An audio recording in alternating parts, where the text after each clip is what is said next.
All right. So I think I'm done talking about Jesse. Jesse, we had some good times, man. We did have some good times. But, and like my whole point of that conversation was, or that whole, explanation of dating Jesse was that, you gotta look at the good times with girls. And, a lot of what we go through as red pill men, a lot of that is anger. A lot of that is bitterness and hate, almost even because, we've been shitted on and we've been hurt in the worst ways. But you got to look at the good aspects of it all, learn from it, take what you can from it and move on. And it's hard to move on. Sometimes we can't move on. And I think sometimes, we're designed not to move on in a way, because by not moving on, we can sort of reprogram ourselves and say, hey, wait a minute, I keep getting this same result. Something's wrong. Something's not right with the system. Right. So Jesse wasn't quite that for me. Like I was still moving on. I was still hoping for love. Right. And like, I think where I ended off last time was her lying, as far as the details about our relationship, was her lying about our, her being pregnant to keep me around. And that's really what it was, because at the time, what I learned how to be a bad boy was this. I learned that to be desirable sexually, to get sex from a girl and to keep a girl around to have sex with, you need to be a bad boy. In order to do that, a lot of times you got to dangle a relationship in front of the girl's eyes, or you just got to not give in, not love her, and a lot of times, see, there's a big lesson there as well, because when she wants you to love her, sometimes it's a trick. A lot of times it's a trick. As we learn, many of you out there have had this experience. Many of you know, and you've been dumped. You know that you got dumped because you showed the girl too much love. And I've had that experience many times. You showed the girl too much love and she dumps you. Why? Because she wants you to be the prize. See, a lot of times, female nature's fucked up, right? And you gotta factor in the world situation, the world scenario, particularly with feminism, gynocentrism, right? Women in the West, even though they claim they're oppressed, either that's simply a trick that they're concocting to gain more leverage, which I think most of it is, particularly on the top levels. It's a trick that they're using to leverage power, financial, political power, social power, relationship power, power over men, power over society. Oh, I'm oppressed, give me benefits, right? I want equality, but I'm also special privileges. I want equality, but I'm also in a special class, right? This insane hypocrisy, this insane double standards, right?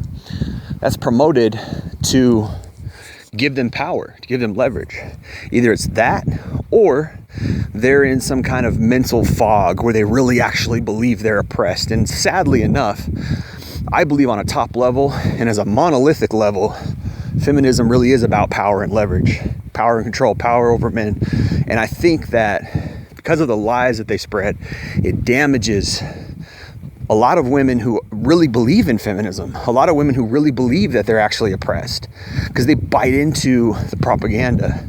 They bite into the narrative, the feminist oppressive narrative, right? So female nature is opposite of that. Real female nature actually wants man to lead. That's what's so fucked up about the whole thing. That's what's so fucked up about feminism. That's what's so fucked up about the so-called oppression, female oppression narrative, is that true female nature wants a man to be a man. True female nature actually supports the patriarchy. True female nature actually supports male leadership. Females want males to lead. That's what's so insane about the whole thing. That's what's so insane about the whole scenario. For women to say, I'm oppressed, and then turn around and seek after leaders is bipolar. That's bipolar. That's hypocrisy. That's a double standard. For women to, on the one hand, claim that they're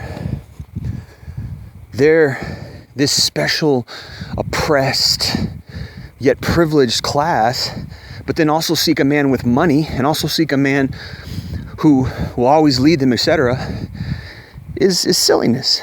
And then we have this Hollywood Disneyland idea that, oh, true love is so beautiful, it's so equal, and the man falls in love and it's all perfect, he's like a white knight. Yet in reality, they put those guys in the friend zone. In reality, they don't want those guys. Those nice Ryan, whatever his name is, the guy who played in the movie Drive. Fuck, what's his name? Anyway, you know what I'm talking about. In that love story or whatever the fuck, Ryan.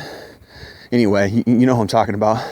They say they want that guy, but he's too sensitive. He's too nice. They don't want that guy. It's evident because, when you really fall for a girl, I really like you, it comes across as feminine. That's feminine energy. And they don't reward that, even though they say they want that. I want love. Oh, I want love. Yet 20 times in the last 5 years, a guy tried to do that with you. He tried to love you and you friend zoned him.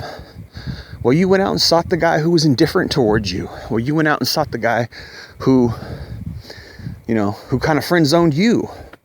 And that's what I learned how to do. That's the essence of a bad boy. And I learned that I'm not a bad boy. I'm not a bad boy in my essence. I'm sure I've done some bad shit and we all got some bad in us, right? But I'm not a archetypal bad boy. I'm not the hero villain, there's a word for it in movies. It's called the anti-hero, right? I'm not the anti-hero. I'm not fucking Marlon Brando.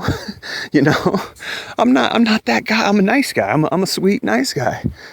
Sure, I got anger and I got, don't fuck with me, or, I got that. But mostly I'm nice because I like to be nice. I like to be kind to people. I like to treat people proper. I'm a Christian. I got Christian backgrounds. I got Christian roots. I got God in my heart. So what do I need to be? What do I need to be a bad boy for? What do I need to treat people like shit for? Like, I'm not like that. I don't treat people like shit. But they go after the dude who does. They go after the dude who doesn't give a fuck, right? So I learned how to be like that. I learned how to portray that. And I wasn't really that, but I learned how to portray it. I picked up some characteristics of guys who do that. I hung around guys who were legit, to their core, bad boys. And I picked up some of that pimp juice, some of that pimp pixie dust, rubbed off on me. Some of that bad boy dust rubbed off on me. And I learned how to do it. I learned how to be funny and cocky and aloof and indifferent and not care about her and not be like, oh, baby, I like you. And you get sex on the first day. It's like a cheat code. I learned how to do it. It's not that hard. What's hard is finding a quality girl. That's what's hard. And that's one of the arguments that everybody, all these people, they're all like, oh, you're an incel. You say anything remotely bad about girls, you're an incel and you can't get laid. And it's like, no, it ain't hard to get laid. People can get laid. Even guys with no game can get laid every once in a while. Even guys who, that's not a problem. The problem is finding a girl who's not toxic, finding a girl who's not damaged. That's a problem. That's a problem, right? Finding a girl who's not a gold digger. Finding a girl who doesn't just want you for your money. That's a problem. Finding a girl who doesn't want you for your status. Finding a girl who doesn't want you because you're a bad boy and you learned how to play that bad boy game. That's fucking hard. Okay. And guess what? Sometimes, we don't adjust very easily. It's not easy not get laid. So you know what? I went out there and I found Laurel, and I found Jesse, and I found some other little one night stands, and I found some other little fuck buddies. And that's my story, you know? And by interacting with women my whole life, by interacting with these toxic little fuck buddies, with these toxic little selfish narcissists, I learned female nature. And I took the red pill progressively until boom, it hit me, and I got a restraining order against me. Uh-oh. When you get a restraining order, shit gets real, and you're like, what the fuck? This girl was sucking my dick a couple weeks ago. This girl was looking in my eyes, telling me she loved me a couple months ago. This girl was in love with me in snap of a finger, like that, right? Just like that. It's all different. Now she got a restraining order against you because you want her back, and she ghosted you, she curbed you after you were with her for a year and she was supposed to be loyal. After Jessie lied about having the kid, after she lied about being pregnant, and then she threatened to have an abortion, and she did it because I was being a bad boy. She did it because I was playing hard to get. She thought she was going to lose me, and her biological clock was ticking. She's like, I'm not going to chase this guy forever. He needs to love me now. He needs to be submissive to me. That's what she was really saying. He needs to do what I want him to do. I'm not going to be submissive to him because everything's topsy-turvy these days. Everything's flipped upside down these days, particularly in this liberal world we live in, this liberal influenced and moral degenerate world that we live in. Everything's upside down. We're living in bizarro clown world. The man needs to submit to the woman. Oh, okay. I need to submit to the woman. Okay, or I need to do what she wants me to do in her timing, in her timeline, or else she's gonna move on and find somebody else, because that's what kind of love these girls have. That's what kind of love these little toxic hoes have. They lie, spread STDs, pretend like they're pregnant when they're not, hold that over the guy, and imagine, we weren't even married. Imagine what she would have done if we were married, and she went cold. Her heart towards me went cold, right? Her heart towards me went cold. All of a sudden, she's not returning my texts. All of a sudden, she's like indifferent towards me, whereas I was indifferent towards her at the beginning. And this is how it happens all the time. Starts out, you're the bad boy, you're leading, she's chasing you, she's sucking your dick, she's giving you sex, she's bending over, doing all kinds of nasty shit, picking you up. She's picking you up, driving you to her house, and bing, bang, boom, all of a sudden, the tables are flipped. Now she won't return your text. Now you're driving by her house to see where she's at. Now, you're trying to placate to her. Oh, baby, I love you. But I love you. Oh, what do you do? I love you. Now everything's upside down. Now the ball's in her court. Now she's got all the power. You see? That's how that works. You see? This is the game they play. This is the power game. And it's all because they want to be selfish. It's all because they want to hold power. They want to have all the power. It's all because they want to control everything. Everything's got to be their way because of gynocentrism, because no one told them no, because they're basically grown children.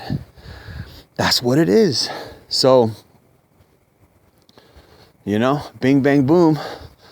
She threatens to kill my kid. I thought she was pregnant with my baby. Turns out she wasn't. She lied and covered up her lie and said she had a miscarriage. Didn't have a miscarriage. There was no baby in the first place. I found that out after we broke up. Her best friend told me because she ratted her best friend. She double-crossed her best friend, stabbed her best friend in the back. Her best friend was married, some guy, and she had a little slutty friend who wanted to get laid, and she hooked her slutty friend up with her best friend's husband, and it broke the whole marriage up. And they had a kid who were like 1.5, 2 years old. The kid was like 1.5, 2. And the whole marriage went down because Jessie decided she wanted to play pimp and hook this girl up with her best friend's husband, of all people. Bing, bang, boom. It's all over. I'm chasing her, sending her all these texts. I'm hurt. because she just knew what buttons to push. These women they're experts. They're like emotional ninjas, right? They know exactly when to slice you, exactly where to slice you, exactly how to slice you, right?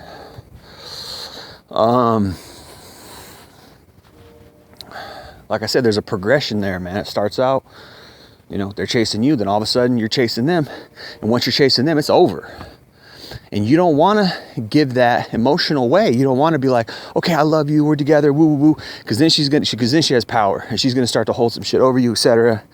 Unless she's just an angel, unless she's perfect, unless you got a unicorn, which we all know how rare that is. So she did that. And when she said she had my baby, I felt some kind of way. It was an emotional click, emotional connection. And I started to have feelings for her. I started to really feel like I loved her. But she was turning cold on me. I was like, nah, baby, no. And to some degree, like, sure. I didn't want the sex to, part of it was about sex. She removed sex from the equation. Obviously, this is what they do. They hold sex over our heads. She removed the sex. There's part of that too. I wanted the sex and I missed it. I missed her, etc. And bing, bang, boom. Now I'm chasing her. And I'm sending her too many texts. And she's like, leave me alone. Whereas like 3 months earlier, she was like, oh, I love you. Now all of a sudden she's saying, leave me alone. And she's seeing some other dude. And it's all over. And that's how it went south. And I'm like, damn, something wrong here, man. I'm having all these experiences when I was a kid.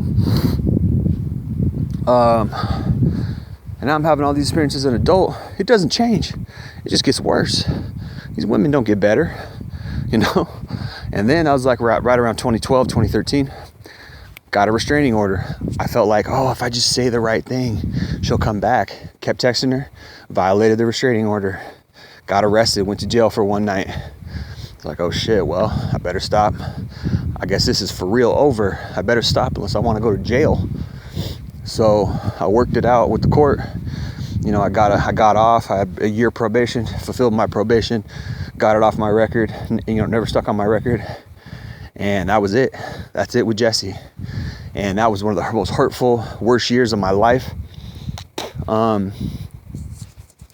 Basically, I learned a big lesson. Don't trust these little toxicos. Don't love them. Don't chase them. Take the red pill. And that's what I did. 2013, after all this happened during this time, MGTOW became a thing. MGTOW popped on the scene on YouTube, became popular. Red pill, I watched Sandman. I think Sandman was one of the first MGTOW guys I ever watched. I'm not really even a fan of Sandman now. I never really was. But he introduced me to the red pill. I'm pretty sure one of his videos introduced me. And I was like, oh, okay.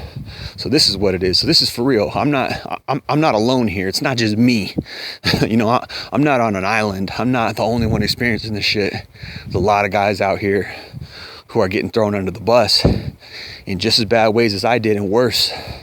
Thank God I didn't really have a kid with her. Thank God I never married her. Thank God she didn't pull that shit 10, 20 years into the relationship after I got out of shape, after I lost all my ambitions, after I, molded my life to her whims, etc. Right? After I let her manipulate the relationship and control the relationship in small ways and gain more and more power over time and this, that, and the third, right? So, bing, bang, boom, that's over. During this time, I met Juli. Actually, I met Juli before I met Jesse, but Juli went to college in Idaho, at Idaho University, and Juli was just one of the girls that I fucked between the time I dated Laurel and between the time I met Jesse. So I met Juli. Actually, Juli was a slut from day one. I was talking about like, oh yeah, let's do some porn together, and talking nasty shit to her on text before I even met her. And first day I met up with her, she gave me a blowjob on a trail, hiking at a mountain or whatever. And that was my first impression of Juli. So I'm going to talk a lot about Juli in the next 10 minutes, 10, 15 minutes, and I might make a whole nother video on it because Juli's a long ass story.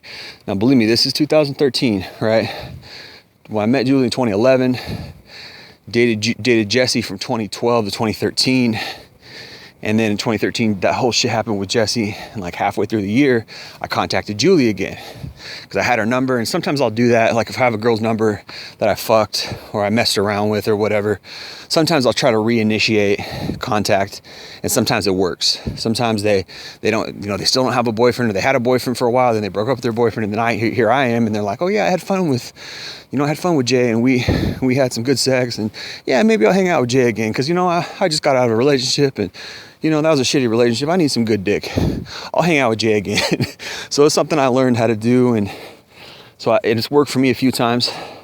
So on several different occasions with at least a few different girls, and so it worked with Juli. So I hit her up, and I went to Pullman, which was really close to Moscow, Idaho, like 8 miles away, 10 miles away, something like that. And she was studying at Moscow, and my sister lives in Pullman, so I went and visited my sister in Pullman, and Juli's in Moscow. So I hit Juli up, and I'm like, yeah, I'm visiting my sister, because I needed a vacation anyways after Jesse, and I was like, I got to get the hell out of here, man. I'm sick of this city. I'm depressed. Jesse fucked me over big time. I started smoking weed. Actually, that's another big thing, is like, you guys out there, you got to be careful with them substances, man, whether it's alcohol, weed, cigarettes, junk food, sugar. Stay away from that shit, man. It'll fuck your life up. It'll fuck you up on a fundamental level. Fuck your organs up, fuck your mind up, fuck your gut up. And when your gut gets fucked up, then your whole life gets fucked up. I think it was Hippocrates or one of those guys that, like, one of the old healers, herbalists or whatever, said all diseases start out in the gut.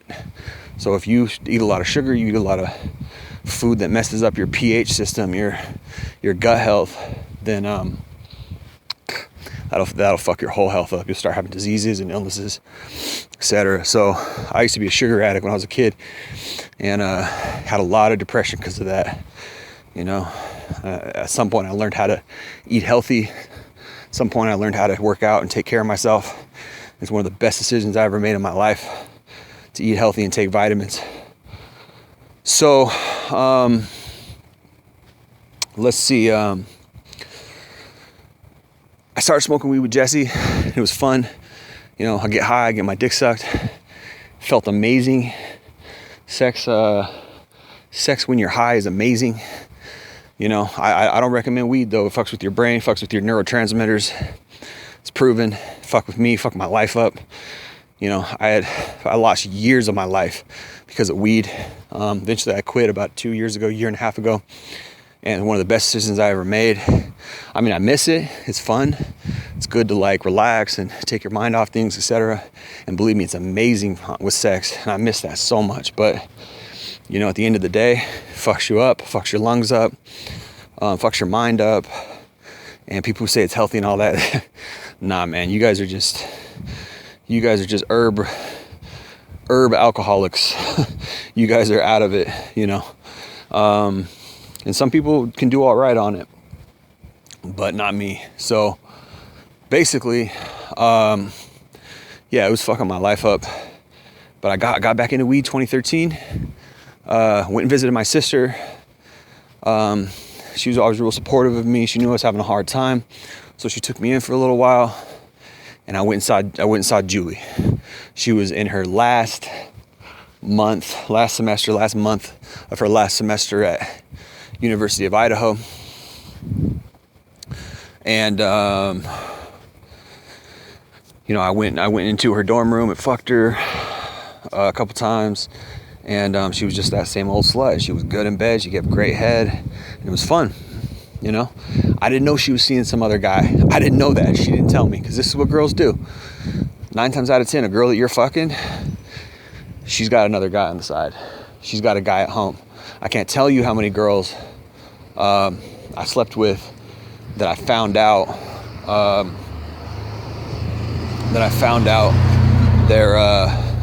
they were living with another guy, or they had a boyfriend, or they had a husband or something. It's fucked up, man. At least twice that I can remember. At least twice.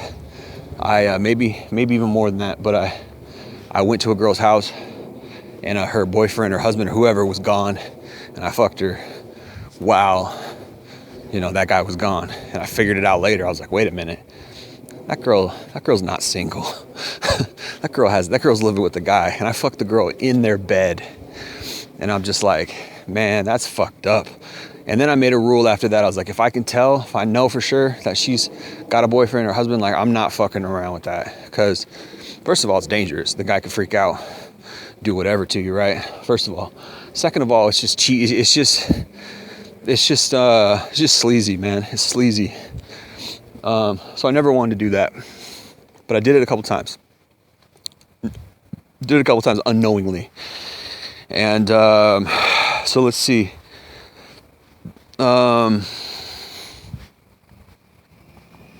Yeah, fuck Julie. Didn't know she had a boyfriend. She met some guy her last semester at University of Idaho. He chatted her up. They started a relationship. She fucked me, didn't tell me about it. Then she moved in with this guy. They were living in Idaho, and then she moved with him to Wyoming because he had found some job in Wyoming, and she moved into a house with him in Wyoming, and they got engaged. I didn't know any of that. All she told me was she had moved to Wyoming and lived with a guy. I didn't know they were engaged. I didn't know they were dating when I visited her in Moscow and fucked her. And then I was like, how much do you really like this guy? I mean, I get it, you're living with him and you guys are dating, but, I think you're a cool girl. I like you. Why don't you come back to Seattle and be my girlfriend? I wanted some steady sex, and she was a cool enough girl. Like, I would have dated her, whatever, but I didn't think, because she was a slut. She sucked my dick the first day I hung out with her. So I didn't think like, yeah, I'm going to marry this girl. She's the one, I was just like, yeah, why don't you come back? Like, she didn't seem to be that serious with the guy. I didn't know she was engaged to him. She didn't tell me. She kept that from me. So she was lying, right? And I was like, you know what? I mean, why don't you just come back? So I was chatting her up. She came back. She left the dude. She's like, all right, yeah, I kind of want to come back. I miss my family. And I was like, yeah, you miss your family. Why don't you come back? Well, trying to encourage her. Okay, so she comes back. She comes back to set up a living situation. And she sees me, right? So we fuck, woo. And then she tells me, she's like, I'm pregnant. I was like, what? She's like, I'm pregnant. I didn't know, but I recently found out. And I didn't know before I was talking to you on the phone about coming back, but I'm pregnant. And I was like, okay, well, I mean, obviously it ain't mine because the timeline doesn't add up. And it was this dude's. And she's like, no, it's not yours. It's this guy's. And I was like, oh, okay, well, whatever. I guess you're pregnant. I don't know what to say. She was a cool girl. She was fun. And like, I didn't know her incredibly well, but I was like, yeah, whatever. You're pregnant. All right. I mean, I'm not going to raise your kid. I didn't tell her that, but that's what I was thinking. I was thinking like, I'm not going to get involved with that. But if you want to come back, come back. So I was like, well, I don't know what you want to do. If you want to stay with him, whatever, it's your call. If you want to come back, come back. I mean, you're pregnant with this guy's kid. It is what it is, it's your call. And she's like, well, you know what? I don't really get along with him anyways. And she really liked me. She wanted me is what part of it was. But also, I guess he had like an anger problem or something. And she was like, you know what? He's kind of got an anger problem. And I don't really get along with him anyways. He's kind of boring. And I found out later they were swinging. Found out later they were having relationships with other couples, sexual relationships with other couples and shit. And it's just like hella fucked up shit that I found out later after we broke up, after all this blew over. And I was just like, well, whatever. If you want to come back, come back. So she came back. She left the dude. She was pregnant. And I was like, all right, that's cool. You're pregnant. I mean, it is what it is. I don't care. So, she came back. She moved on her own.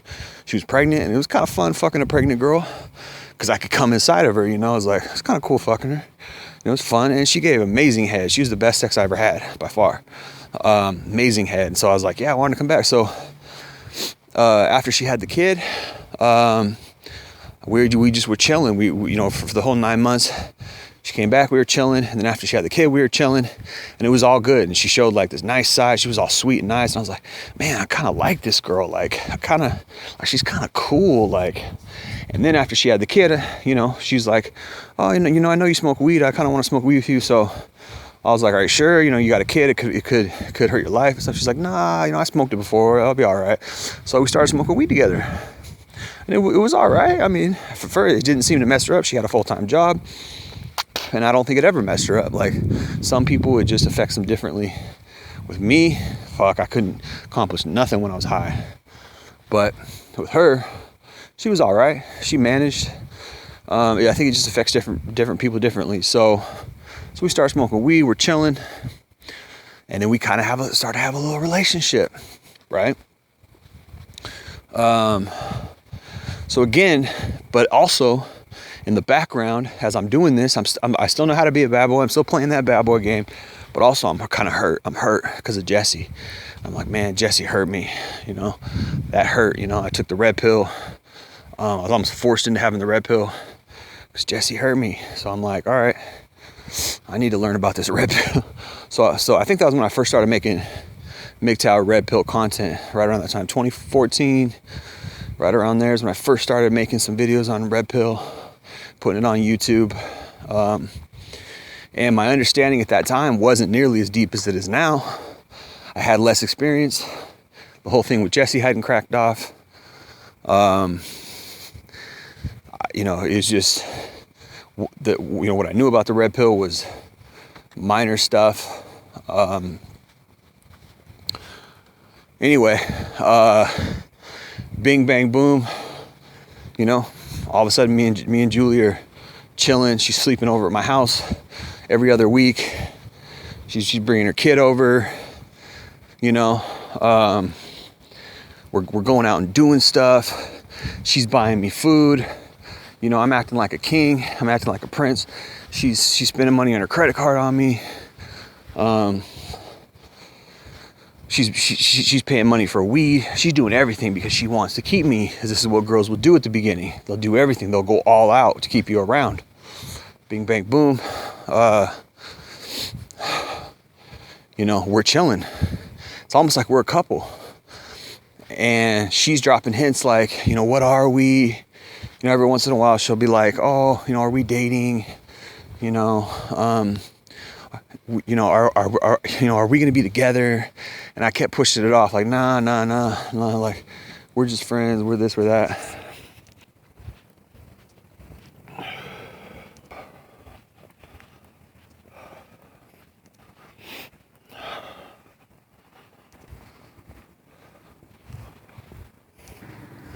And, she kept chasing. She wanted me, and I didn't see that, hypergamy's ticking. She got a kid. She's looking at me like, is this guy going to be a good provider? She's looking at me like, is this guy going to stand up for me as far as supporting my kid? What's his finances like? She's looking at me like that. But I'm thinking she's like, oh, she loves me. I don't care. I don't even care. I had no plan, because by this time I was smoking a lot of weed. Smoking weed all day, every day. Then I was like, fuck it. I got my illness, oh, it's medical weed. Oh, that's what they're pushing in Seattle. They were like, it's medical, it's good for you, it's going to heal you. And I was thinking, yeah, maybe it's going to heal my insomnia. Yeah, maybe it's going to heal my depression and all this stuff. And it just made it worse. It made me chill. It made me kind of open my mind a little bit. It made me kind of, change me around a little bit, maybe. But eventually I'm not the same person. Eventually I'm not as happy as I used to be. Eventually it's not the same shit. Eventually I'm just smoking weed all